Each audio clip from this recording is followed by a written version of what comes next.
Hello everyone, ज्ञान दीवाने की इस नए वीडियो में आप सभी का स्वागत है। इस वीडियो में आज हम लोग जानेंगे प्रेजेंट इंडिफिनिट टेंस के बारे में कि प्रेजेंट इंडिफिनिट टेंस क्या होता है। सबसे पहले इसकी पहचान देखते हैं हम लोग कि जिस वाक्य के अंत में तात है, ते है, ती है आदि शब्द आते हैं उन्हें प्रेजेंट इंडिफिनिट टेंस कहते हैं। यानी सिंपल सी बात है कि जिस वाक्य के अंत में भी ता है, ती है, ते है शब्द आएंगे उन्हें प्रेजेंट इंडिफिनिट टेंस कहेंगे।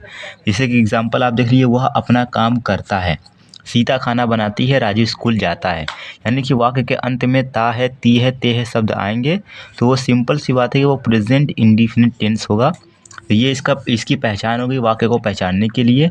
और ये होता है स्ट्रक्चर, यानी कि इस नियम के अनुसार इस सेंटेंस को बनाया जाता है। यानी कि सबसे पहले सब्जेक्ट बनाएंगे, फिर वर्ब, और अगर हमारा जो सब्जेक्ट है वो एक वचन होगा तो वर्ब में एस या ईएस लगा देंगे, और अगर हमारा सब्जेक्ट बहुवचन होगा तो वर्ब में एस या ईएस नहीं लगाएंगे, फिर ऑब्जेक्ट बना देंगे। उसके बाद हमारा सेंटेंस कंप्लीट हो जाएगा।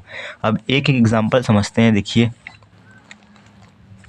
पहला एग्जांपल है कि वह अपना काम करता है। अब यहाँ जो वह है वो एक वचन है, तो एक वह को हम लोग बोलते हैं इंग्लिश में ही, और ही जो के, और इसके बाद इसमें हमें सब्जेक्ट हमारा हो गया। अब वर्ब हमारा क्या है? काम।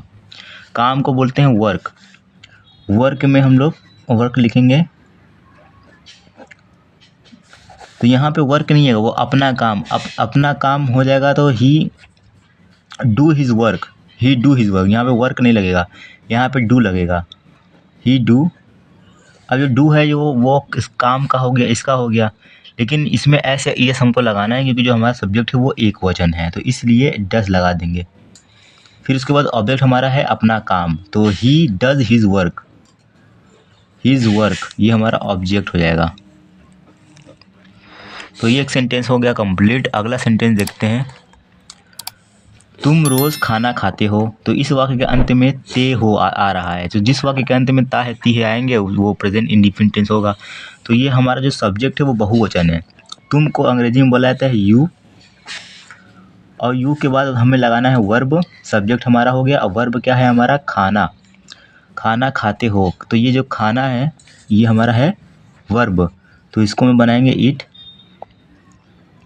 यू इट, और एस या ईएस नहीं लगेगा वर्ब में क्योंकि जो हमारा सब्जेक्ट है वो बहुवचन है।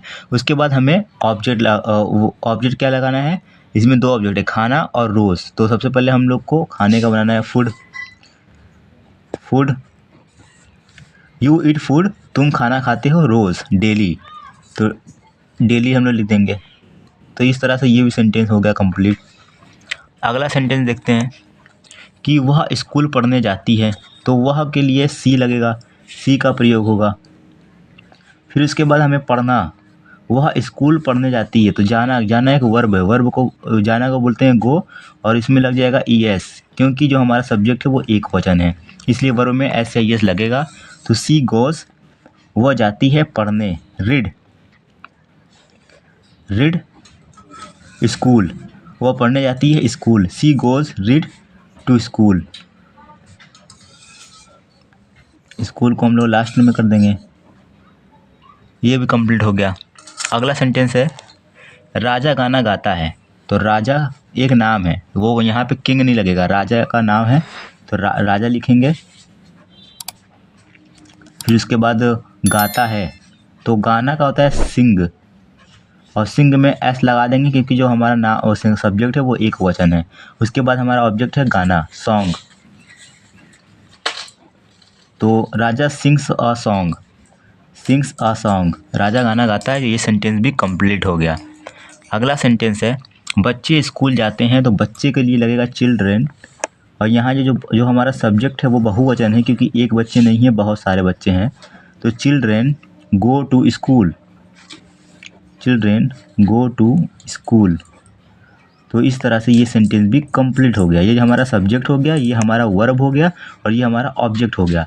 सब्जेक्ट हमारा चिल्ड्रन हो गया, और गो हमारा वर्ब जाना हो गया, और ऑब्जेक्ट हमारा स्कूल है। तो इस तरह से ये सेंटेंस कंप्लीट हो गया। और वीडियो अच्छी लगी हो तो वीडियो को लाइक करें और चैनल को सब्सक्राइब करें। Thank you.